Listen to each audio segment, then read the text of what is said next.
Galaxy News Hour Live। प्रधानमन्त्री पुष्पकमल दाहालका अभिव्यक्तिलाई लिएर प्रमुख प्रतिपक्षी नेकपा एमाले लगातार संसद बैठक अवरुद्ध गरेपछि निकास खोज्नका लागि आइतबार प्रमुख 3 दलका नेताको बैठक सिंहदरबारमा बस्यो।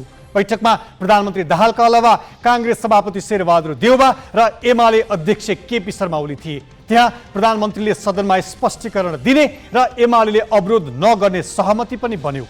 प्रतिनिधि सभा बैठकका लागि प्रमुख नेता सहित सांसदहरू बानेश्वर स्थित संसद भवन पुगे, तर सिंहदरबारका नेता बानेश्वर नपुग्दै त्यो सहमति भत्किसकेको रहेछ। एमाले प्रधानमन्त्रीका सल्लाहकारको विज्ञप्तिलाई लिएर न्यू खोज्यो। प्रधानमन्त्रीले पनि प्रतिनिधि सभाको बैठक सोमबारसम्मलाई सार्न आग्रह गरे। सभामुख देवराज घिमिरेले प्रधानमन्त्रीको आग्रह अनुसार तत्काल सूचना निकालेर बैठक सारिदिए।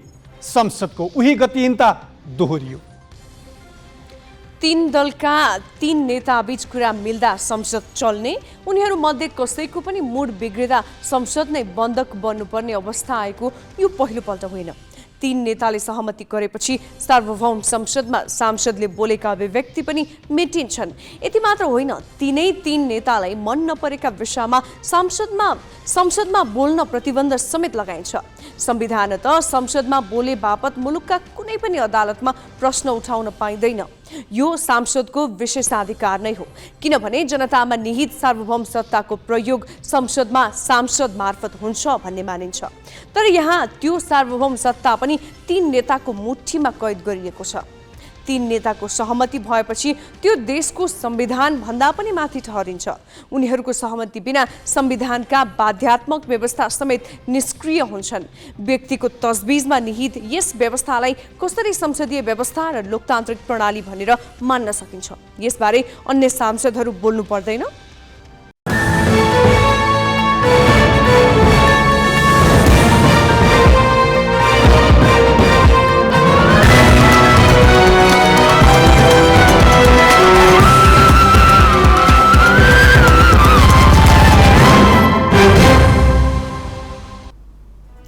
नमस्कार, यो हो ग्यालेक्सी न्यूज आवर। अब हेडलाइन्स।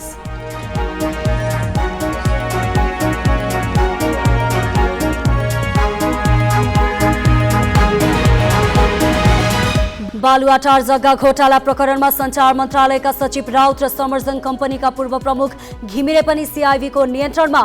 पक्राउ पर्नेको संख्या 15 पुग्यो।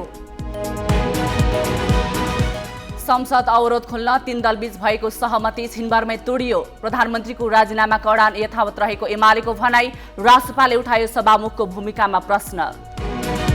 वित्त नीतिले आर्थिक गतिविधि अपेक्षित रूपमा नबढेपछि अर्थमन्त्री महत मौद्रिक नीतिको भर पर्दै। खुकुलो नीति ल्याउन केन्द्रीय ब्याङ्कमाथि सार्वजनिक रूपमै दबाव। भारतको राजधानी नयाँ दिल्लीमा 40 वर्ष यताकै उच्च वर्षा। विद्यालय बन्द, कार्यालयको काम घरबाटै गराउन आग्रह। निरन्तरको भारी वर्षाले अन्य राज्य पनि जलमग्न। र 7औं प्रधानमन्त्री कप एनभिए भलिबल लिगमा पुरुषतर्फ एपीएफको लगातार दोस्रो जित। हेल्प नेपालको विजयी सुरुवात। महिलातर्फ न्यू डायमन्ड र एपीएफ विजयी।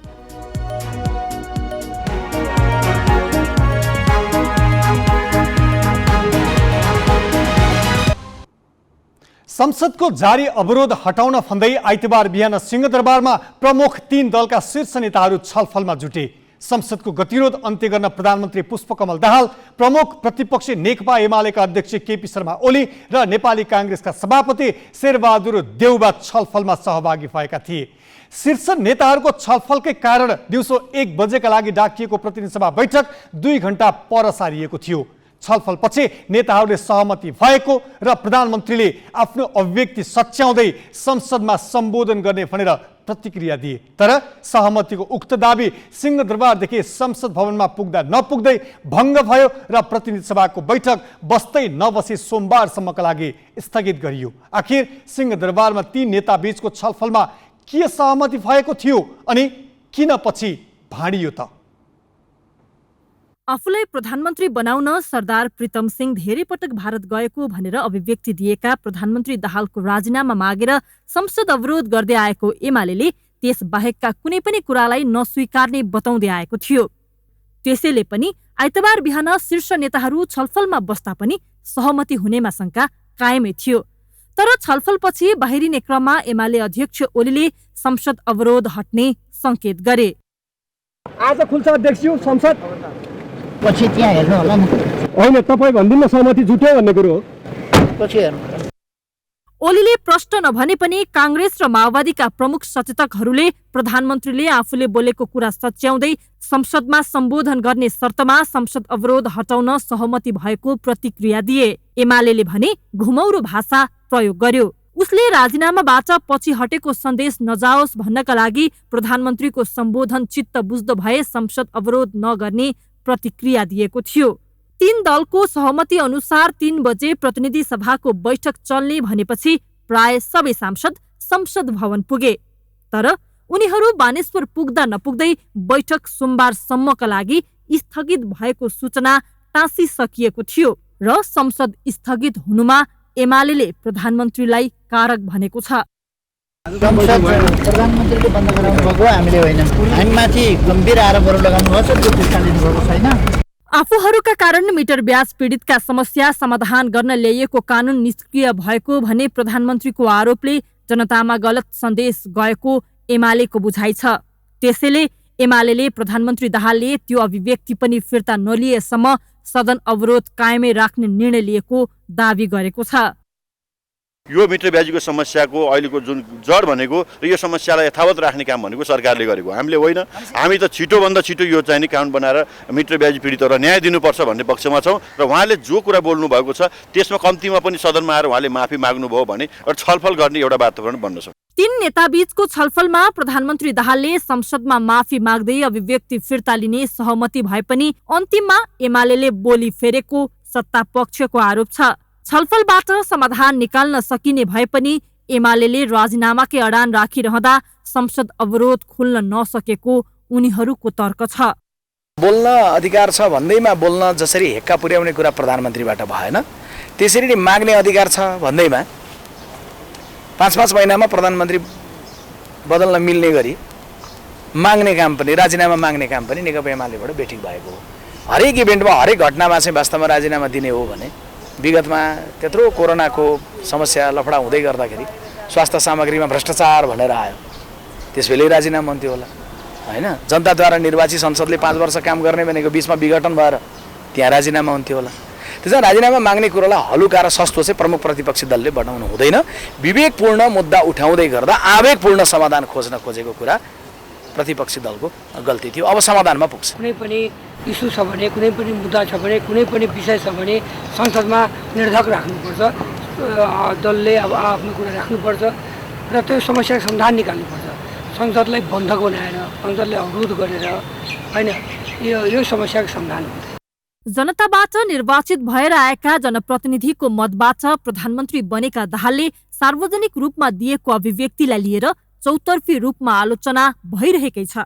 तर 3 नेता बसेर एकछिन सहमति गर्ने अनि फेरि पुरानै अडानमा फर्किने जुन सिलसिला चलेको छ त्यसले सार्वभौम संसदलाई 3 नेताको सनकका आधारमा चलाउन खोजेको भन्नेहरूलाई बल पुगेको छ। सृजना घिमिरे, ग्यालेक्सी 4K, काठमाडौँ। प्रधानमन्त्री पुष्पकमल दाहालको अभिव्यक्तिलाई लिएर प्रमुख प्रतिपक्षी दल नेकपा एमाले प्रधानमन्त्रीको राजीनामा नआएसम्म संसद चल्न नदिने अडान राख्दै लगातार संसद अवरोध गर्दै आएको छ। एमाले प्रधानमन्त्रीको राजीनामालाई मुख्य एजेन्डा बनाउँदा संसदको चौथो शक्ति राष्ट्रिय स्वतन्त्र पार्टीले भने प्रधानमन्त्रीलाई जवाफको मौका नै नदिएर एमाले गल्ती गरिरहेको प्रतिक्रिया दिएको छ। साथै सार्वभौम संसदको विषयमा 3 नेता मात्र बसेर निर्णय गर्ने र सभामुखले उनीहरूकै मुख ताक्ने गरेको भन्दै राष्ट्रपाले असन्तोष पनि प्रकट गरेको छ। प्रमुख प्रतिपक्षी एमाले प्रधानमन्त्री पुष्पकमल दाहालको राजीनामालाई मुख्य एजेन्डा बनाउँदा असार 20 गतेदेखि संसद अनिरयको बन्दी बनेको छ। आइतबार बसेको प्रमुख 3 दलका शीर्ष नेताको बैठकमा संसदको गतिरोध अन्त्य गर्ने सहमति भए पनि त्यो आधा घण्टा पनि टिक्न सकेन। त्यो सहमति तत्कालै तोडिए पनि त्यसका असर पनि कायमै छन्।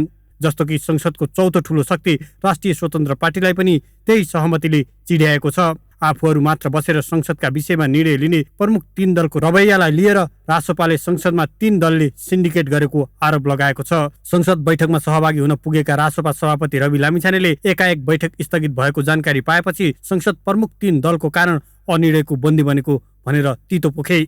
प्रमुख 3 दलले संसदलाई आफ्नो सिन्डिकेट बनाउन खोजेको देखियो। यो पहिलो पटक भएको छैन, यस अगाडि पनि भएको थियो। त्यतिखेर पनि हामी चुपचाप बस्यौँ, ठिकै छ भनेर भनिरह्यौँ। तर यो गर्न पाइँदैन, यो गलत हो। सदन 3 नेताको होइन, सदन प्रतिपक्षको अझ बढी नेपाली जनता एउटा सार्वभौम जनताले चुनेर पठाएका जनप्रतिनिधिले जनताका कयौँ सवालमा कुराकानी गर्नुपर्नेछ। एउटा भाष्य निर्मित गरेर यसो भाष्य बनाइदिएर जुन ढङ्गले यो अभ्यास भएको छ, यो एकदमै गलत भएको छ।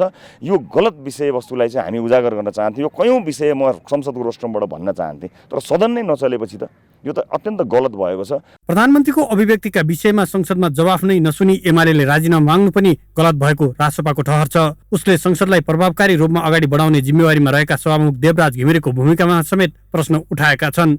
सभामुख घिमिरेले गत बुधबारको प्रतिनिधि सभा बैठकमा प्रमुख प्रतिपक्षी एमालेलाई बोल्न दिएपछि सिधै सत्ता पक्षलाई बोल्न दिएका कारण पनि माहौल बिग्रेको रासपाको आरोप छ। सभामुखले पनि अलिकति मैले भन्नै पर्ने हुन्छ कि जब योभन्दा अगाडिको सदनको बैठक चलेको थियो त्यतिखेर एमालेका सांसदहरूले बोल्नुभयो, एमालेका सांसदले आफ्नो विचार राख्नुभयो, त्यसपछि सोझै सत्ता पक्षमा लगेर राखिदिनु भयो। यस्तो भाष्य क्रिएट गर्न खोजियो कि एमालेले बोलिसकेपछि सबै प्रतिपक्षको त्यही नै आवाज हो भन्ने भाष्य क्रिएट गर्न सकियो। होइन, रासपाको आफ्नै अडानहरू छन्, रासपाका आफ्नै मुद्दाहरू छन्। हामीले आफ्ना मुद्दाहरूमा हामी अडिग भएर बसेका छौँ। गत बुधबारको प्रतिनिधि सभा बैठकमा पनि प्रतिपक्षी बेन्च संसदमा विभाजित अवस्थामा देखिएको थियो। प्रमुख प्रतिपक्षी एमाले उभिएर विरोध गर्दा रापरपाले वेल घेरेको थियो। उसले वेल घेर्दा अन्य प्रतिपक्षी दलले साथ दिएका थिएनन्। रासपाले प्रधानमन्त्रीले दिने जवाफका आधारमा निर्णय लिने नीति अख्तियार गरेको सभापति लामिछानेको अभिव्यक्तिबाट बुझिन्छ।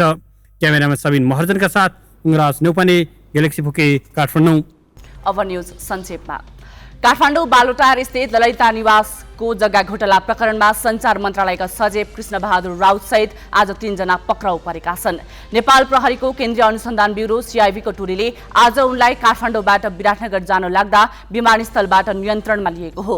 उनी भौतिक योजना मन्त्रालयको शाखा अधिकृत छँदा बालुटारको जग्गा सट्टापट्टा सम्बन्धी टिप्पणी उठाउन संलग्न रहेको प्रहरीको आरोप छ। सरकारी जग्गा व्यक्तिका नाममा गराउने क्रममा केहीको लालपूर्जा प्रधानमन्त्री निवास परिसर भित्रको कितामा परेपछि प्रधानमन्त्री निवास नै विस्तारको योजना बनाई त्यसभित्र पर्नेलाई बाहिर जग्गा मिलान गरिएको थियो। तत्कालीन विभागीय मन्त्री विजय कुमार गच्छदार र सचिव देव बस्नेत थिए। यही प्रकरणमा ललिता निवासकै जग्गाको रेखदेख गर्नुपर्ने गृह मन्त्रालय मातहतको समर्जङ कम्पनीका तत्कालीन प्रमुख लोकहरी घिमिरे र नापी अधिकृत ध्रुव प्रसाद अड्याललाई पनि सीआईबीले नियन्त्रणमा लिएको छ। यस प्रकरणमा पक्राउ पर्नेको संख्या 15 पुगेको छ भने 12 जना हिरासतमा छन्। नेपाली कांग्रेसकी नेत्री आरजु राणा देउवाले 2.5 करोड रुपियाँ खाएको भन्ने आवाज नक्कली भुटानी शरणार्थी प्रकरणका मुख्य अभियुक्त मध्येका सन्देश शर्माको पुष्टि भएको छ। नेपाल प्रहरीले स्वर पहिचान सम्बन्धी प्रविधिबाट विश्लेषण गर्दा उक्त आवाज सन्देश शर्माको भएको जानकारी सार्वजनिक गरेको हो। प्रहरी मुख्यालयका प्रवक्ता कुबेर कडायतले आज सार्वजनिक गरेको जानकारी अनुसार सांसद राणाले साइबर ब्युरोमा दिएको निवेदनका आधारमा सामाजिक सञ्जालबाट सार्वजनिक भएको अडियो परीक्षण गरिएको थियो। राणाले नक्कली आवाजमा आफ्नो नाम लिएर रेकर्ड गरिएको अडियो भन्दै दोषी पहिचान गरी कारबाहीको माग गरेकी थिइन्। प्रहरीले भने यो आवाज सन्देश शर्मासँग मिलेको र शर्मा हाल नक्कली शरणार्थी बनाउने गिरोहमा संलग्न रहेको अभियोगमा ठगी तथा संगठित अपराधको मुद्दाको पूर्वपक्षका क्रममा रहेको पनि जानकारी दिएको छ। नक्कली भुटानी शरणार्थीको सूचीमा नाम राखिएका व्यक्तिहरूबाट असुलिएको रकमबाट तत्कालीन प्रधानमन्त्री शेरबहादुर देउवाकी श्रीमती आरजु राणाले 2.5 करोड र तत्कालीन गृहमन्त्री बालकृष्ण खाँडकी श्रीमती मञ्जुले 6 करोड रुपियाँ लिएको दावी गरिएको अडियो गत वैशाखमा सार्वजनिक भएको थियो। कोशी प्रदेशका नवनियुक्त मन्त्रीहरूले पद तथा गोपनीयताको शपथ लिएका छन्। शपथ लिनेमा माओवादीबाट जीवन आचार्य र राजेन्द्र कार्की रहेका छन् भने नेपाली कांग्रेसबाट रामकुमार खत्री रहेका छन्। आचार्यलाई आर्थिक मामिला तथा योजना मन्त्रीको जिम्मेवारी दिएको छ भने कार्की र खत्रीको मन्त्रालय टुङ्गिएको छैन। उनीहरूलाई मुख्यमन्त्री उद्धव थापाले आज बिहान मन्त्री परिषदमा समावेश गरेका हुन्। मन्त्रीको शपथ ग्रहण पश्चात सञ्चारकर्मीसँग कुरा गर्दै मुख्यमन्त्री थापाले अदालतको निर्णय अनुसार अघि बढ्ने प्रतिक्रिया दिएका छन्। गत बिहीबार मुख्यमन्त्री नियुक्त भएका थापाले नेपाली कांग्रेस र एकीकृत समाजवादीका एक मन्त्री सहित शुक्रबार शपथ ग्रहण गरेका थिए। मुख्य न्यायाधिवक्ताहरूले संविधानको अनुसूची 7 र 9 मा रहेका साझा अधिकारका विषय तत्काल परिभाषित गर्न माग गरेका छन्।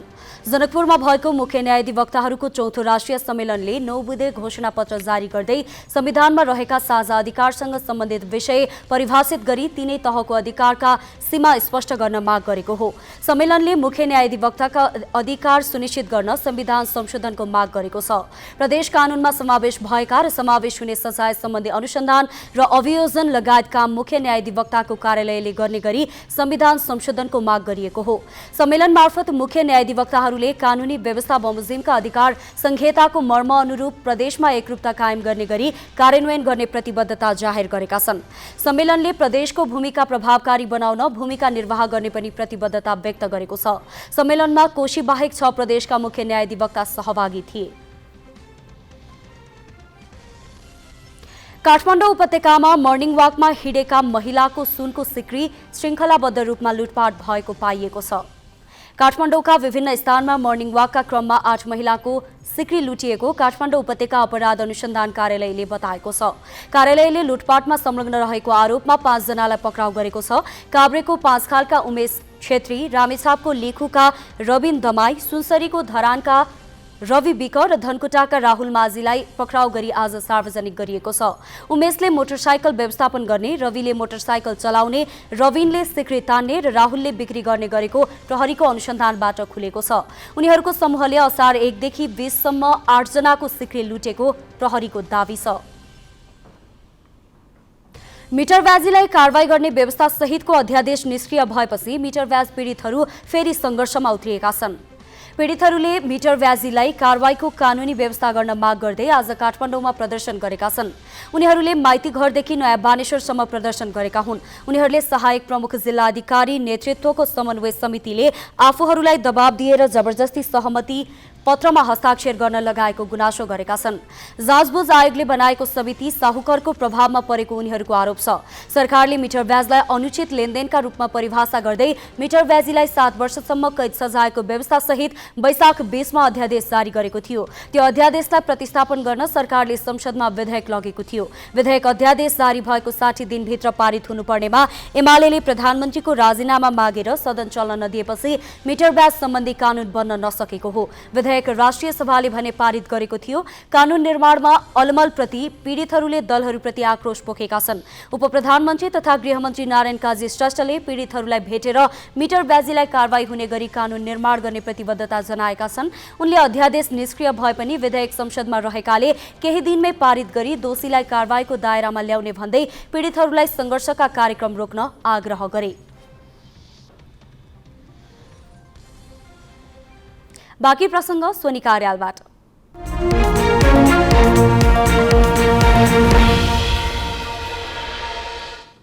यस आर्थिक वर्षको भुक्तानी दिने अन्तिम दिन आज सरकारी खाताबाट 16 अर्ब 23 करोड रुपियाँ भन्दा बढी भुक्तानी भएको छ।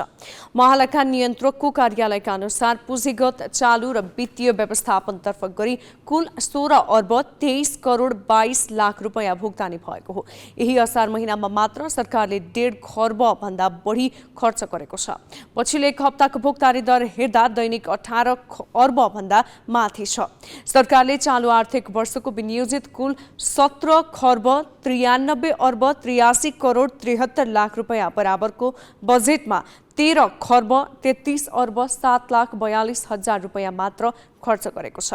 स्रोतको अभावमा बजेटको अर्धवार्षिक समीक्षा मार्फत बजेटको आकारलाई 15 खर्ब 88 अर्बमा झारेको थियो। तर संशोधित बजेट पनि पूर्ण कार्यान्वयन हुन नसकेको तथ्याङ्कले देखाउँछ। विकास निर्माण अर्थात् पुँजीगततर्फ जम्मा 1 खर्ब 90 अर्ब रुपियाँ खर्च भएको छ। यो विनियोजित रकमको 49.96% हो। सरकारले चालु आर्थिक वर्षको लागि पुँजीगततर्फ 3 खर्ब 80 अर्ब 38 करोड रुपियाँ छुट्याएको थियो। यस्तै सरकारले 14 खर्ब 3 अर्ब 14 करोड राजस्व उठाउने लक्ष्य राखेकोमा 8 खर्ब 80 अर्ब 63 करोड मात्र सङ्कलन गर्न सकेको छ। राष्ट्र बैंकले आगामी आर्थिक वर्षको मौद्रिक नीति साउन पहिलो साता ल्याउँदैछ। त्यसका लागि उसले सुझाव पनि मागिरहेको छ। अर्थमन्त्री प्रकाश महतले खुकुलो खालको मौद्रिक नीतिको वकालत गरेका छन्। उनले आज काठमाडौँमा केही अर्थविदहरूका सामु अर्थतन्त्रलाई चलायमान बनाउन खुकुलो खालको मौद्रिक नीति अहिलेको आवश्यकता भएको बताए। आफूले ल्याएको वित्त नीतिले आर्थिक गतिविधि अपेक्षित रूपमा नबढेपछि उनले पनि मौद्रिक नीति पर्खिएका हुन्। उनले वित्त नीतिले एउटा र मौद्रिक नीतिले अर्को बाटो समात्दा लक्ष्य पूरा हुन सक्दैन भन्दै स्वायत्त भए पनि संवैधानिक आयोग जस्तो नभएकाले राष्ट्र बैङ्कले सरकारले भनेको मान्नुपर्ने आशयको अभिव्यक्ति दिए। मोनेटरी पोलिसी तय गर्दा यद्यपि हामीले यो अगाडि नै यसलाई केही सम्बोधन हुनुपर्छ भनेर भनेका थियौँ। त्यसमा मार्जिनल्ली केही कुराहरू आएका छन्, तर त्यसमा पोलिसी रेटमा केही एड्रेस गर्नुपर्ने आवश्यकता छ। तर अरू पनि एसोसिएटेड जति पनि मोनेटरी पोलिसीका टुल्सहरू छन् त्यसको चाहिँ समय सापेक्ष उपयोग हुन आवश्यक छ। र यो अहिले चाहिँ मोनेटरी पोलिसी अलिकति स्लाइटली खुकुलो गरेर जाँदाखेरि हाम्रो अर्थतन्त्र चलायमान हुन मद्दत गर्छ भन्ने मलाई लाग्छ। यसमा धेरै पोजिटिभ इन्डिकेटर्सहरू चाहिँ हाम्रो देखिन थालेको छ। अर्थतन्त्रमा बाह्य रिजर्भ कम हुन थाल्यो भनेर आत्तिएर हामीले चाहिँ पहिला इम्पोर्ट रेस्ट्रिक्सन गऱ्यौँ। हाम्रो पनि एउटा मानसिकता के छ भने हाम्रो हर्ड मेन्टालिटी, अलिकति समस्या आयो भने अब खतमै भइहाल्छ कि भनेर त्यो नै बहसको चाहिँ केन्द्रबिन्दुमा त्यो हुन थाल्छ र त्यसबाट सरकारमा बसेका पोलिसी लेभलमा बसेकाहरू पनि प्रभावित भएर हामी चाहिँ निर्णय गरिहाल्छौँ। त्यस बेलामा अब एकदमै श्रीलङ्का हुन थाल्यो भन्ने किसिमको बहस चर्को रूपमा गइसकेपछि अब यो इम्पोर्ट पनि कन्ट्रोल गर्नु पऱ्यो सब। त्यसले गर्दा हाम्रो राजस्वमा पनि असर पर्यो र अरू किसिमका समस्याहरू पनि आए र अर्कोतर्फ मोनेटरी पोलिसी पनि टाइट भयो। यी सबैले गर्दाखेरि समस्याहरू चाहिँ निम्तिए। यद्यपि बाह्य अरू कारणहरू पनि छन् अर्थतन्त्रमा समस्या आउनुमा, तर हाम्रो आन्तरिक पोलिसी रिलेटेड डिसिजनले पनि यसलाई चाहिँ समस्यामा पारेको छ। अब यसलाई चाहिँ करेक्सन हुन जरुरी छ भने मोनेटरी पोलिसी अलिकति खुकुलो हुने बित्तिकै मलाई लाग्छ सहजतातर्फ हाम्रो अर्थतन्त्र अगाडि बढ्छ। वित्त नीतिमा हामीले बजेटरी सुधारका धेरै प्रस्ताव यसपालि राखेका छौँ। नेपाल राष्ट्र ब्याङ्कले नयाँ मौद्रिक नीति तर्जुमाको काम थालिसकेको छ। मौद्रिक नीतिको विश्वव्यापी अभ्यासमा अहिले नयाँ विषय जोडिएको छ, डिजिटल मुद्रा।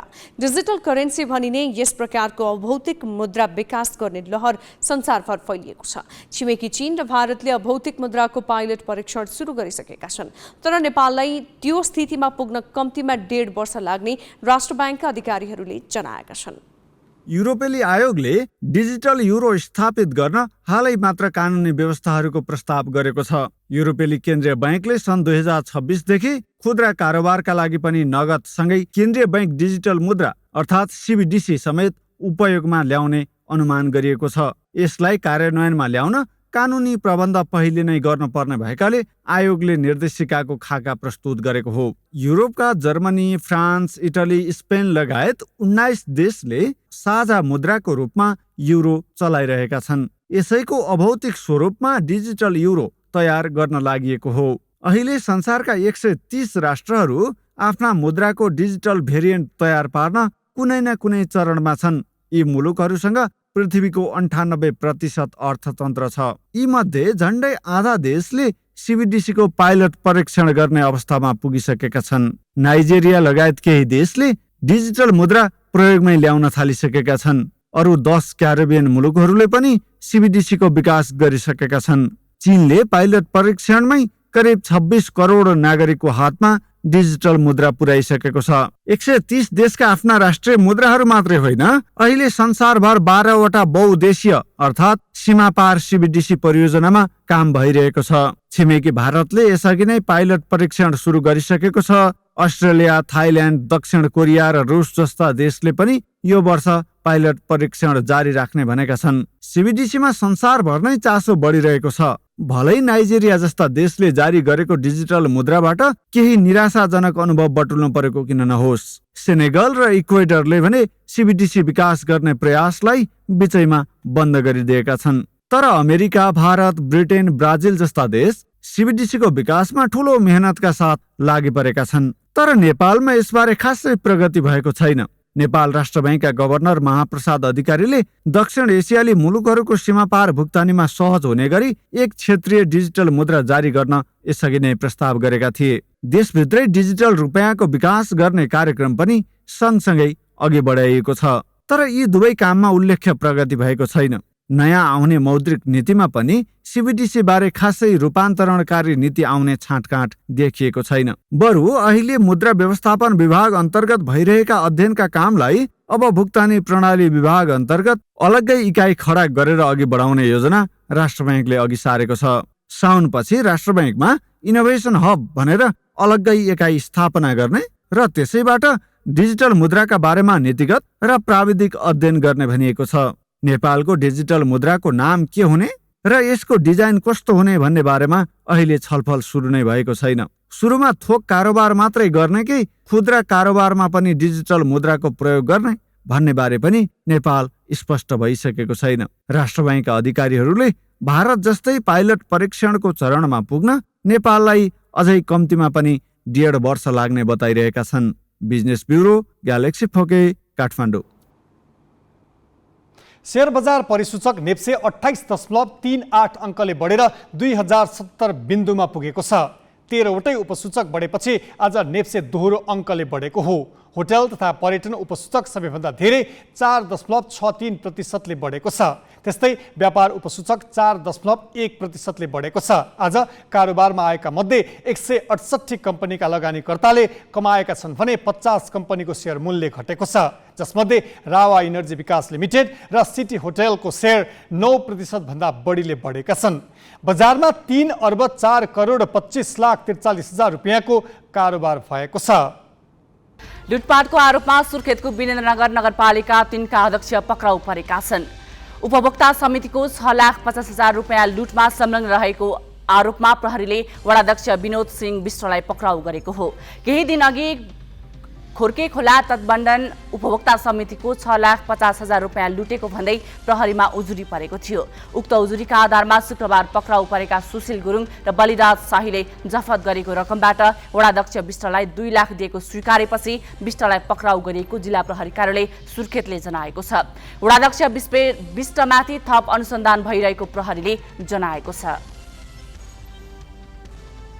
बाजुरामा लम्पी स्किन संक्रमणले 7,000 पशु चौपाया मरेका छन्। लम्पी स्किन रोगको संक्रमण सबै पालिकामा फैलिसकेको छ।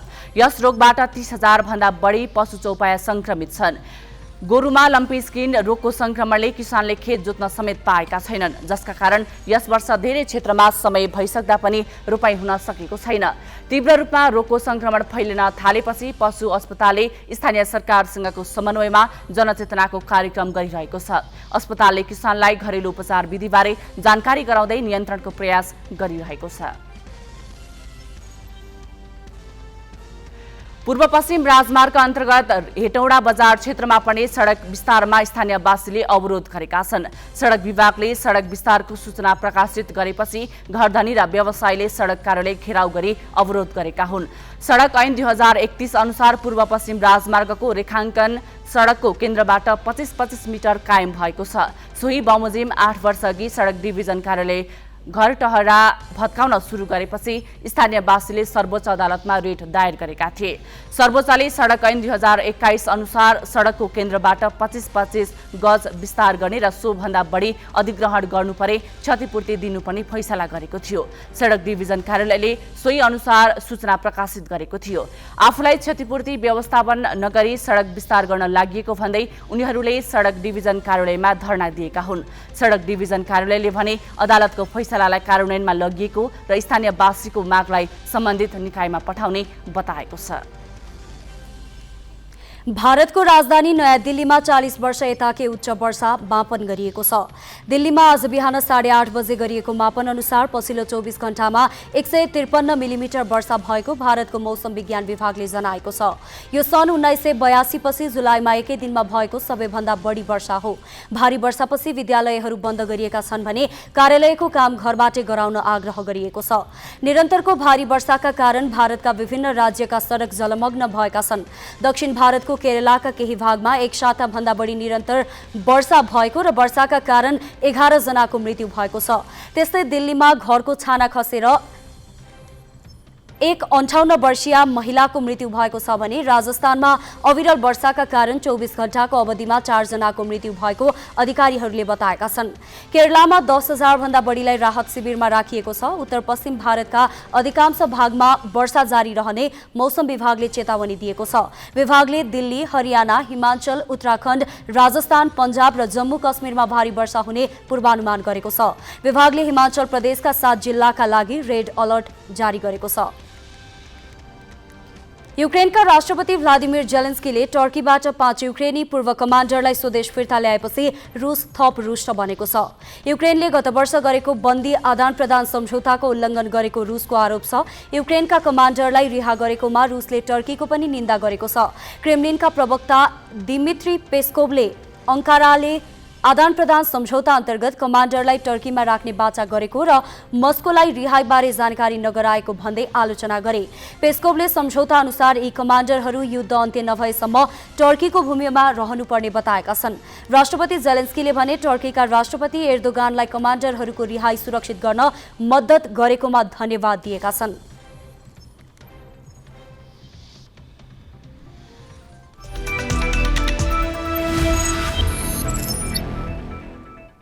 सातौं प्रधानमन्त्री कप एनभिएम महिला तथा पुरुष भलिबल प्रतियोगितामा एपीएफले लगातार दोस्रो खेल जितेको छ। राष्ट्रिय खेलकुद परिषदको कबर्ड हलमा आज एपीएफले गण्डकी प्रदेशलाई 21-25, 25-21, 25-23 र 25-17 ले हरायो। गण्डकी प्रदेशको भने यो लगातार दोस्रो हार हो। गण्डकी शनिबार नेपाल प्रहरीसँग पराजित भएको थियो। अर्को खेलमा दावेदार हेल्प नेपालले सैलुङ बागढुङ्गालाई 25-12, 24-15 र 25-19 को सोझो सेटमा हरायो। हेल्प नेपाल पहिलो खेलमा विजयी भएको हो। गत संस्करणको उपविजेता हेल्प नेपालले यो पटक पनि विदेशी खेलाडी समावेश गरेर मजबुत टोली बनाएको छ। महिलातर्फ एपीएफ र न्यू डायमन्ड विजयी भएका छन्। एपीएफले अत्यन्त रोमाञ्चक खेलमा त्रिभुवन आर्मीलाई 30-28, 25-23, 20-25, 19-25 र 15-6 ले हरायो। न्यू डायमन्डले गण्डकी प्रदेशलाई 25-17, 25-16 र 25-15 को सहज नतिजामा पराजित गर्यो। एपीएफका 11 खेलाडी राष्ट्रिय महिला टोलीको प्रशिक्षणमा फर्किएका छन्। अखिल नेपाल फुटबल संघ एन्फासँग कुरा मिलेपछि एपीएफले राष्ट्रिय टोलीमा खेलाडी उपलब्ध गराएको हो। एपीएफले केही दिन अगाडि एन्फालाई खेलाडी उपलब्ध नगराउने बताएको थियो। एपीएफका खेलाडी फर्किएसँगै राष्ट्रिय टोली अनन्त थापाको प्रशिक्षणमा छ।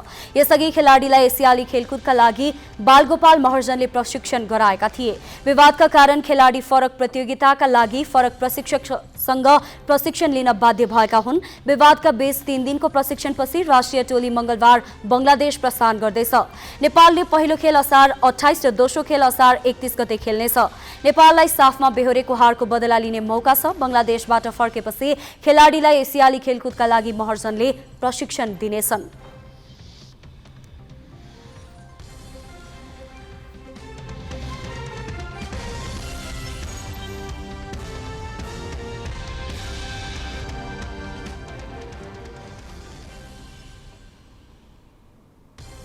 बाँकी प्रसङ्ग नवराज पाण्डेबाट।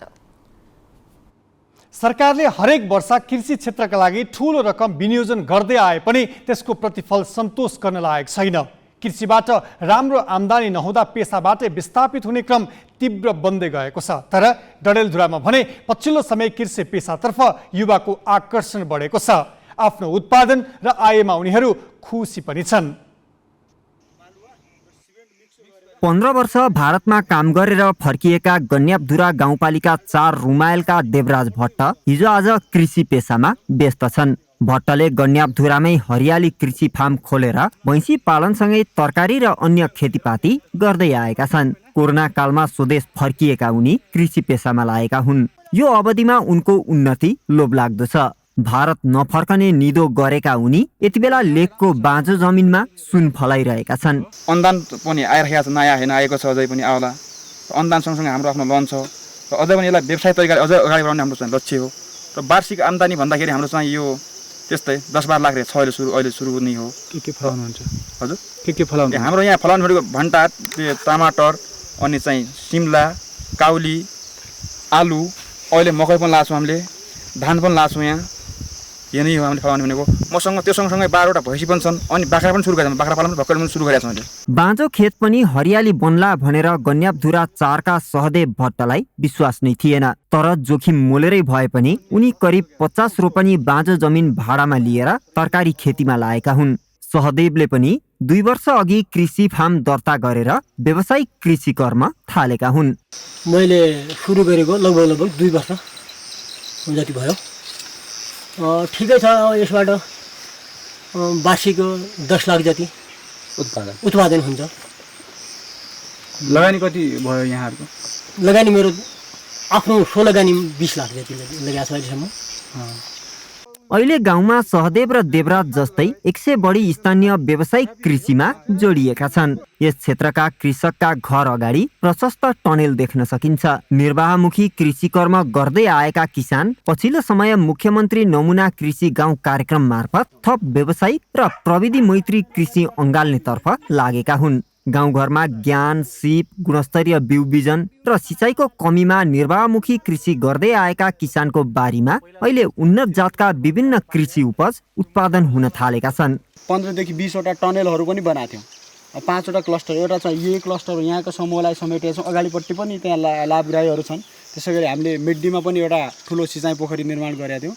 त्यसै गरी हाम्रो कुलेडीमा एउटा सिँचाइ पोखरी निर्माण भएको थियो। अनि यो वर्षको कार्यक्रम अन्तर्गत हाम्रो 4 वटा संरचना हो। 4 वटा संरचनामा हामीले 5 वटा गरेर एउटा स्कुललाई र एउटा यहाँको समूहलाई स्पेसल भनेर चाहिँ निर्णय गराएर 4 वटा संरचना यहाँ र एउटा संरचना स्कुलमा 4 मा हामीले 5 गरेका थियौँ। 2वटा मिनी टिलरहरू हामीले हस्तान्तरण गरेका थियौँ। 10 वटा सिल्पोलिन प्लास्टिक, त्यसै गरी 20 वटा क्रेटहरू वितरण भइसकेको अवस्था हो। सुदूरपश्चिम प्रदेश सरकारको महत्त्वाकांक्षी कार्यक्रम अन्तर्गतको मुख्यमन्त्री नमुना कृषि गाउँ कार्यक्रमले रुमायलका कृषि कर्मबाट विस्थापित नै हुने अवस्थामा पुगेका कृषकलाई व्यावसायिक बनाउन टेवा पुर्याएको छ। कृषिमा अचूक सम्भावना बोकेको यस क्षेत्रका कृषकलाई व्यावसायिक बनाउन कृषि ज्ञान केन्द्रले समेत सहयोग गर्दै आएको छ। 4 वटा कार्यक्रमहरूमध्ये आलतालकोले सम्झौता गरिसकेपछि पनि काम नगरेको अवस्था भएको हुनाले त्यतातिर कार्यक्रम सञ्चालन भएन। त्यो पनि सब्सिडी जाने अवस्थामा पुगिसकेको छ। बाँकी 3 वटाले चाहिँ कार्यक्रम सञ्चालन गरेको छ भने बाँकी समग्र यो मुख्यमन्त्री नमुना कृषि गाउँहरूको अवस्था हेर्दा, सञ्चालन भएदेखि हालसम्मको अवस्था हेर्दा यसले चाहिँ सन्तोषजनक परिणाम दिएको देखिन्छ। कृषि कर्ममा लागेका किसानलाई जङ्गली जनावरबाट तरकारी जोगाउन भने हम्मे छ। ग्रामीण भेगमा रहेर कृषि गर्दै गर्दा बजारीकरणका लागि ढुवानी गर्न भने बाटोको निकै समस्या छ। त्यसतर्फ पनि सरकारवालाले सोच्नुपर्ने कृषकको माग छ। ग्यालेक्सी फोकेका लागि डडेलधुराबाट शेरबहादुर भण्डारीको रिपोर्ट। हामी ग्यालेक्सी न्युज आवरको अन्त्यमा छौँ। जाँदै हेडलाइन्स।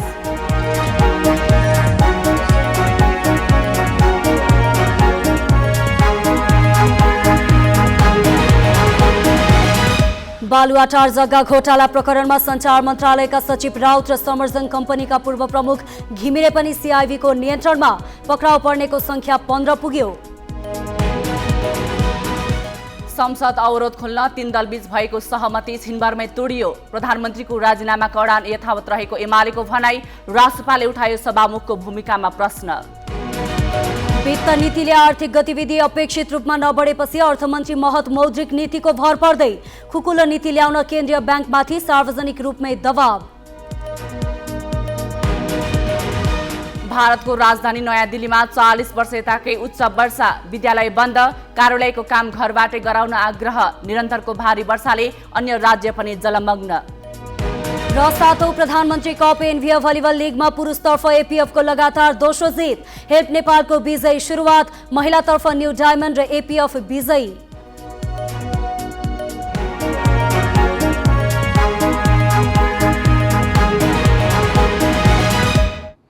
आजलाई ग्यालेक्सी न्यूज आवर सकियो। नमस्ते।